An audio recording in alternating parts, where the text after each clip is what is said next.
Yol əhvalatı filminin Mustafası olan Vaxtanq Paçuludze haqqında məlumat. Vaxtanq 1955-ci ildə Tbilisidə anadan olmuşdu. 13 yaş olanda futbol yarışmasında komanda birinciliyini qazanır. Daha sonralar incəsənətə maraq göstərir. Onun ilk filmi 1975-ci ildə çəkilən İlk Baxışdan Sevgi filmi olmuşdu. Daha sonralar o bir neçə filmdə rol alır. Amma onun Sovet dövründə tanınan filmi isə Yol əhvalatı filmi olmuşdu. Bu filmdə Mustafa obrazı ilə çox məşhur olur. Bu filmdə Həmidə Ömərova ilə çəkildiyi səhnədə boyu balaca olduğu üçün ayağının altına daş qoyurlar ki, boyu hündür olsun və Həmidə Ömərovanı gülmək tutur. Aktyor haqqında maraqlı faktlardan biri budur ki, filmdə maşının üstünə çıxma hərəkətini özü yerinə yetirib.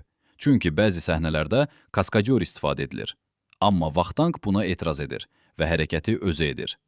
Aktyor hal-hazırda Tbilisi parkında nəzarətçi işləyir və həyatından çox razıdır.